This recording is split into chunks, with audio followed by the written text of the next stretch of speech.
offices of the Texas Attorney General and General Land Office filed motions in federal court to investigate and stop the Biden administration from selling unused border wall materials.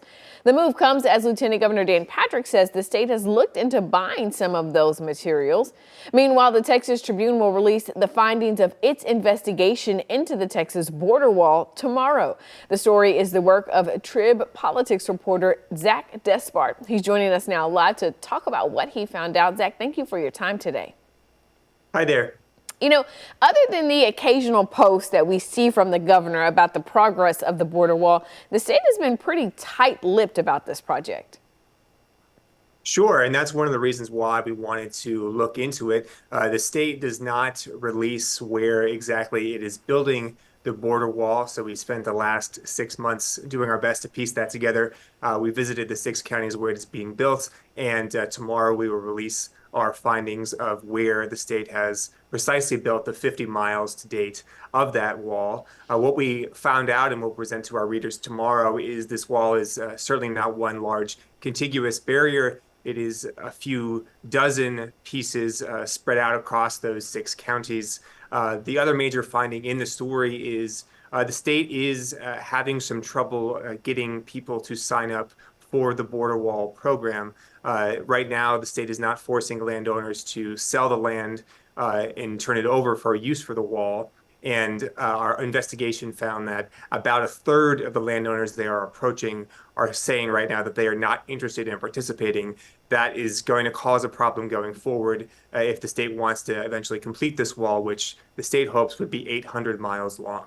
Wow. So want for it to be 800 miles. You just told us we've got about 50 miles. Before Texas even took on this project, it was well known that it was going to be expensive. And during the last legislative session, we heard lawmakers really on both sides of the aisle criticizing the construction of a wall because of the cost and effectiveness. Now, in addition to looking at where it's being built, you also looked at how much the state has already spent on this. Talk to us about that aspect of it. So the state has appropriated $3 billion so far. That appropriation is going to run out at some point next year. So the legislature is coming back to Austin, as your viewers know. The legislature will have to appropriate more money to keep this program going forward. The estimates are that this program will cost upwards of $20 billion.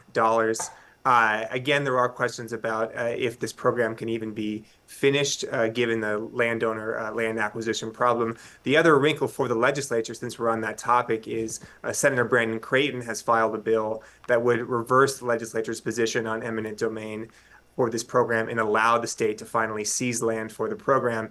He says in the story tomorrow that, you know, we've tried for 3 years, but really this wall program is so important for Texas that we really should start taking the land that we need for it. Yeah, certainly interesting bill to watch in the legislature. I did want to ask you, you talked about where the wall is and how it's sporadic. You found that some pieces were, more than 700 miles apart. Yeah, some of the pieces are more than 70 miles apart. The interesting thing there that we learned from actually piecing together where the wall has been built so far and where the state is acquiring land is it is mostly in rural areas. The largest pieces built so far are on ranches that are very far from cities. These are in areas where, according to the border security experts that we interview in the story, are not the highest priority for wall, because this is not where the high crossing areas are. Those areas, that priority, they said, should be in cities, should be in populous areas where it is easiest for people to cross, easiest for people to get into waiting cars or to sneak away into cities or populous streets. All right.